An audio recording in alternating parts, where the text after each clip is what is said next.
السلام عليكم ورحمة الله. بسم الله الرحمن الرحيم. لا حول ولا قوة إلا بالله العلي العظيم. الحمد لله رب العالمين وصلى الله على سيدنا محمد وآله الطيبين الطاهرين.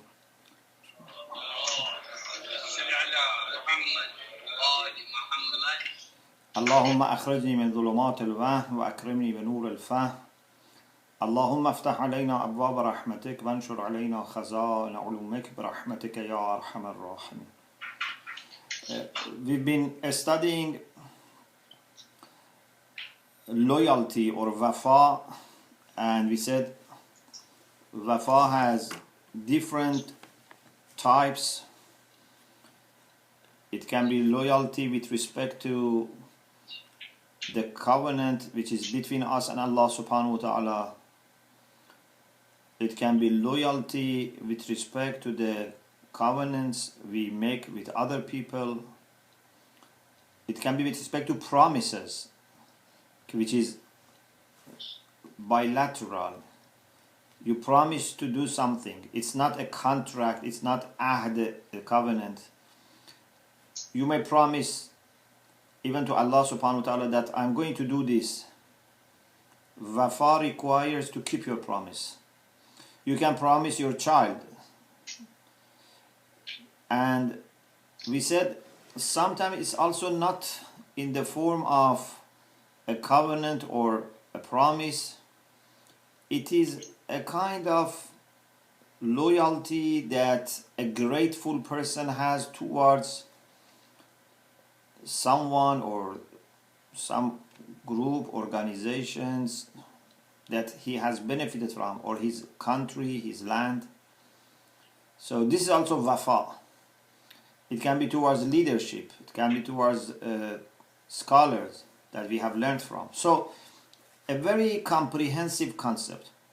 I would like to share with you today a very beautiful hadith, and inshallah with some reflection. Our time is also very short because of the prayer coming to the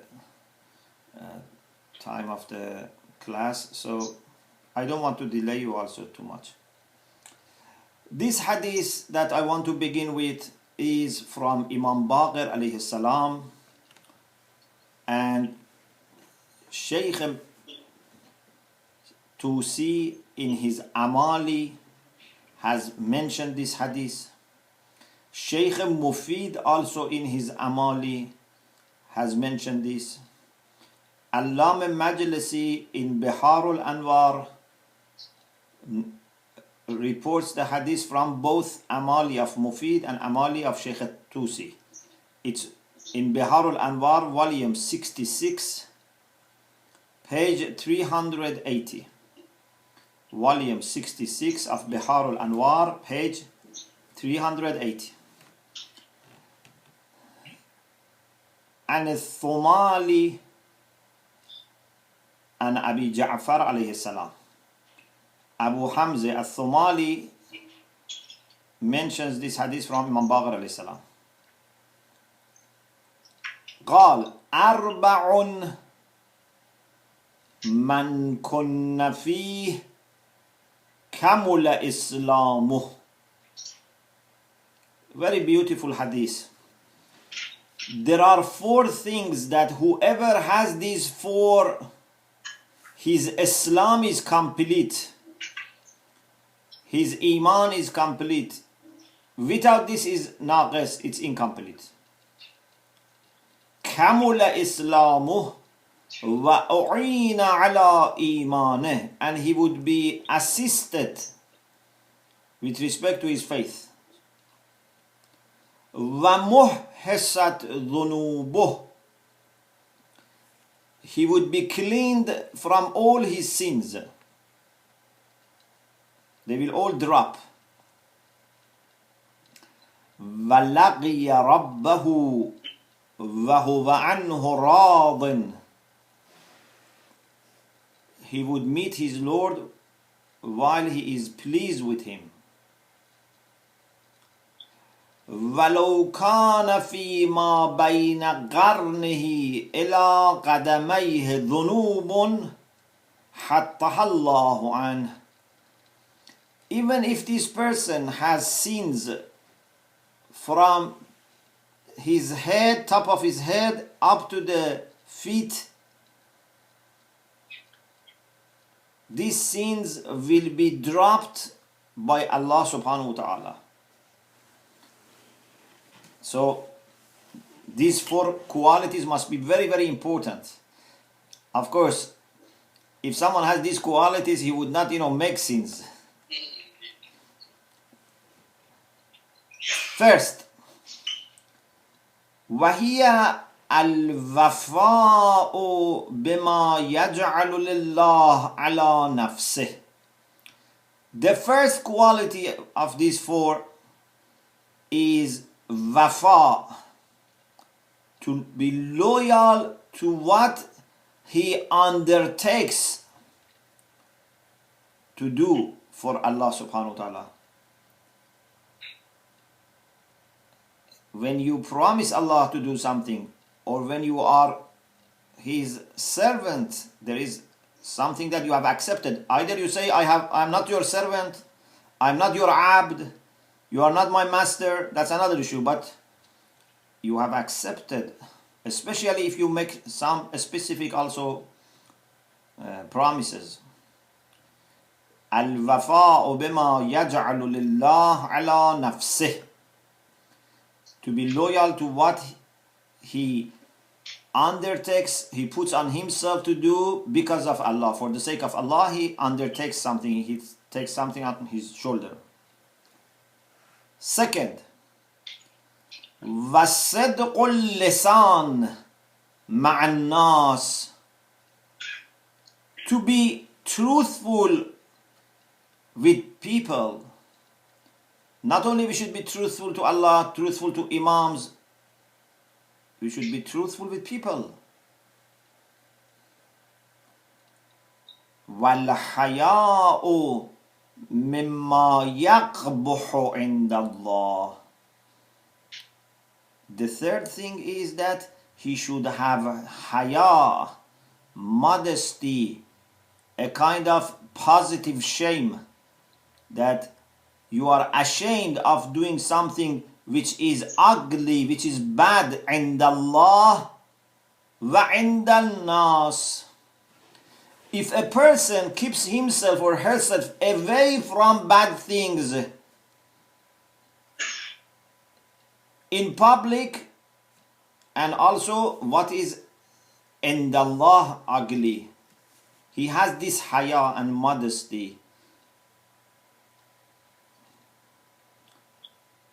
وَحُسْنُ الْخُلْقِ مَعَ الْأَهْلِ وَالنَّاسِ, is if he has good temper, he is good natured with his family and people.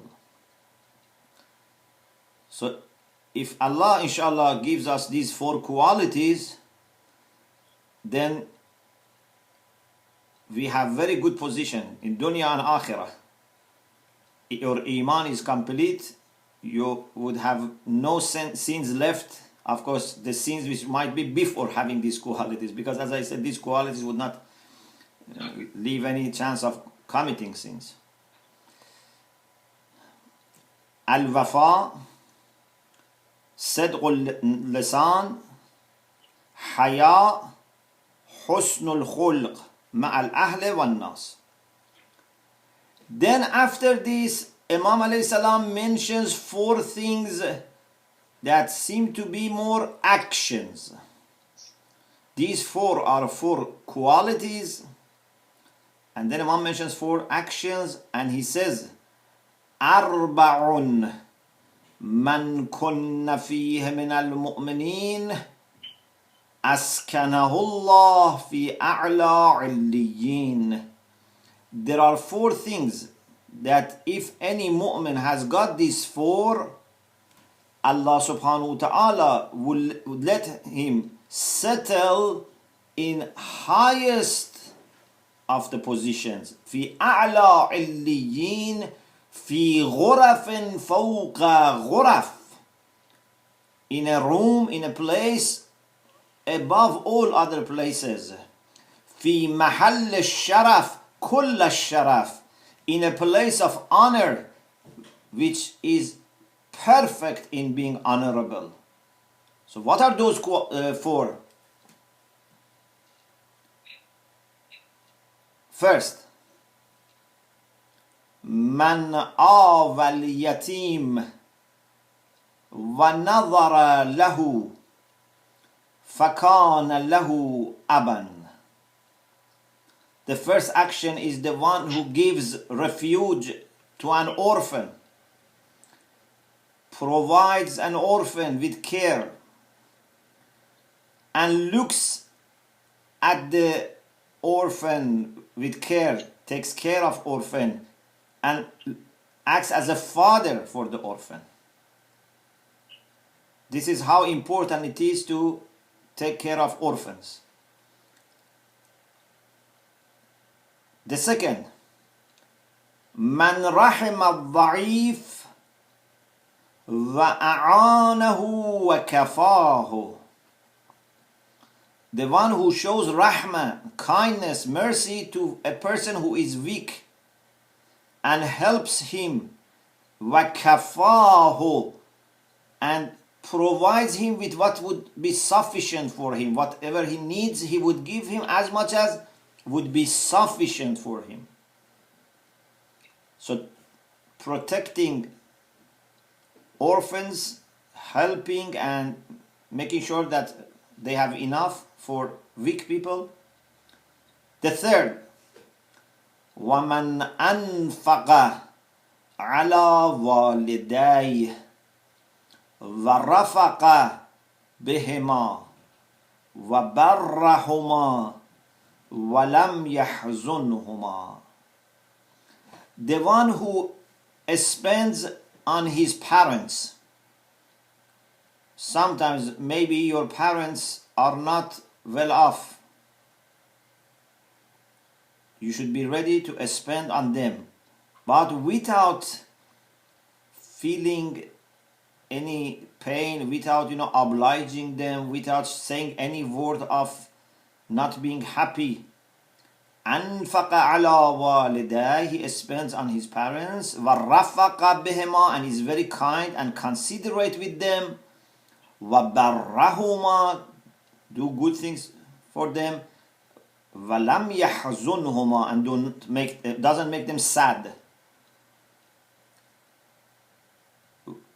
And the fourth, وَمَنْ لَمْ يَخْرِقْ بِمَمْلُوكِهِ. If someone has a slave or maid, or someone who is working for you, maybe we can, although it says mamluk, someone who is owned, but it can perhaps be extended to someone who is under you, working for you. Maybe you have a servant, maybe you have an employee, someone who is under your control and command. You help that person ala ma yukallifuhu. When you give him a task, you help him. If you have a servant who helps you with cleaning home or cooking, whatever, don't let that person do 100% and you just relax. Try also to help. Or if you say, carry something, try also to take something. Do some help. وَلَمْ يَسْتَسْعِهِ فِي مَا لَمْ يُطِقْ, and would not make him forced to do something that he cannot do it. Imagine how much power he has, how much rest he needs, how much food he should have, how much work can make him exhausted. So you have to be considerate.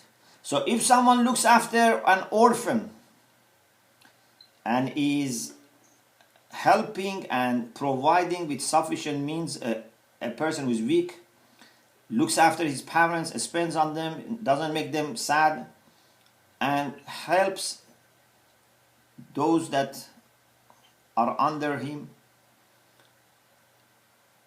then Imam alayhi salam says he would be in the highest positions in A'la al-Liyin, and he would be in a room above all the rooms, and he would have complete honor. Very beautiful hadith, and I hope inshallah we would have those 4 qualities and inshallah these 4 practices.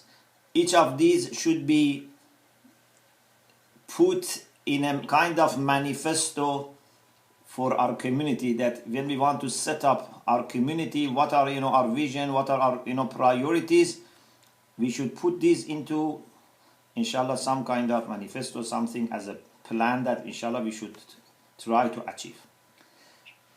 So wafa is very important. As you see, it has come in the first rank.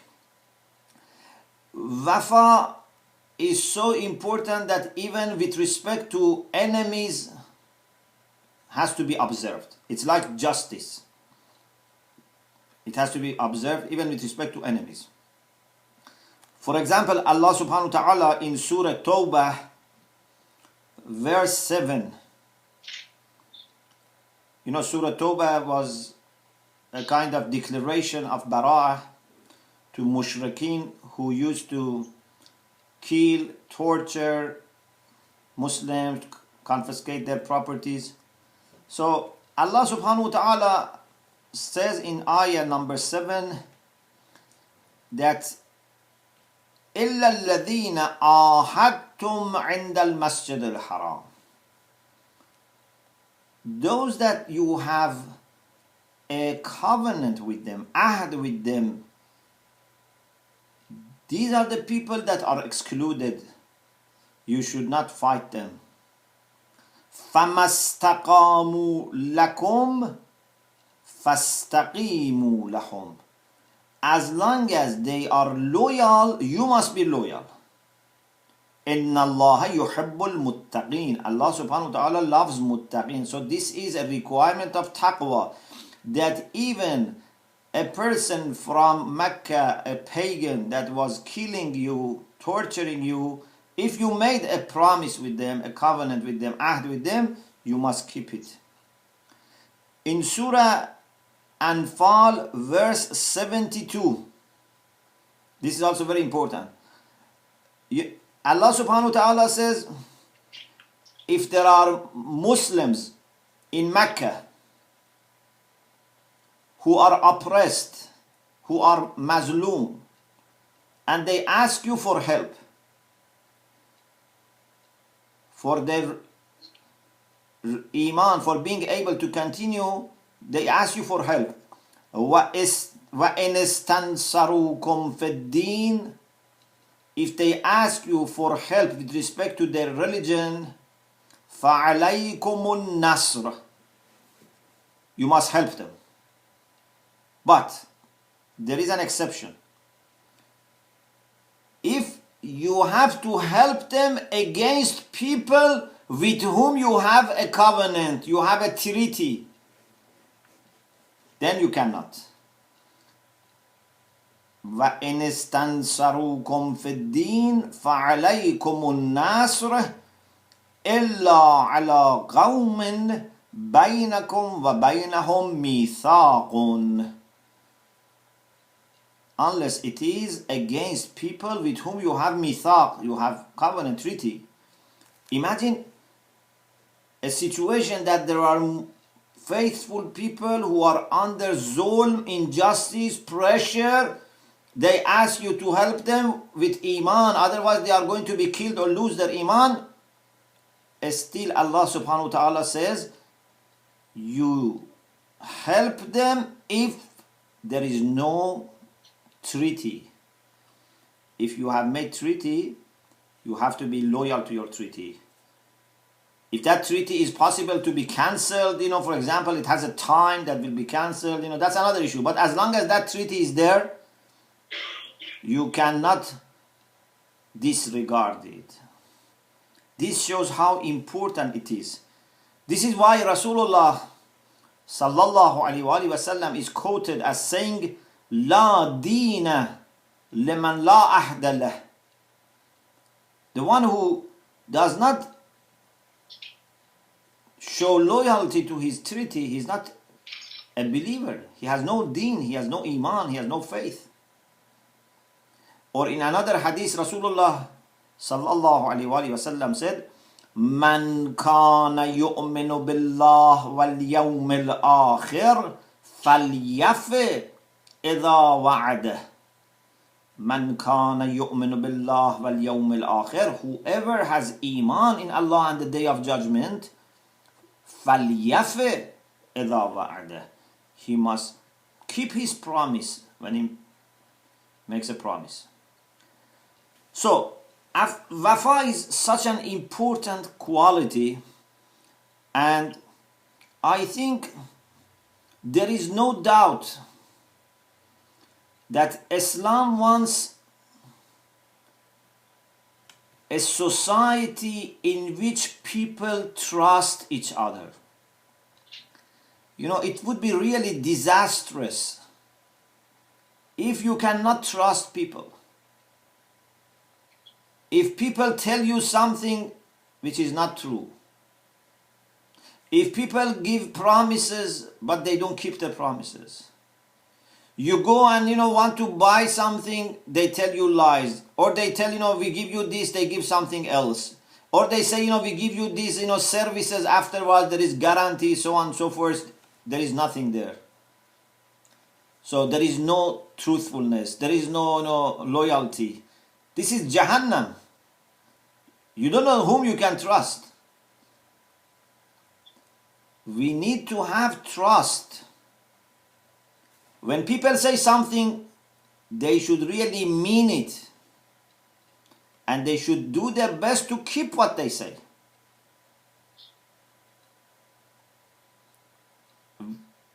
And it becomes very intensive when you formally agree with someone on something. It can be like marriage. It can be, partnership in some work. When you have ahd, which is mutual, which is bilateral, or maybe more than two sides, this becomes very, very intense. But even if it is unilateral and you promise, you have to keep. So, loyalty is connected to truthfulness. Loyalty is connected to adl, justice. Because when you commit yourself, so you are giving a right to that person over yourself. And that right has to be observed. When you tell your child that I'm going to take you, for example, to see your grandmother, now he has a right, she has a right, and if you don't keep it, you have done zulm. So you were not truthful in what you said, and even if at that time you said it but you didn't try to keep it, you are somehow not truthful because you didn't do your best. And if you do your best, at least you have done zulm. You have to try to find somehow a way to compensate. Don't say, I really cannot. Okay, you cannot, but now he has a right. You have to do something so that he would exempt you, forgive you. You get my point?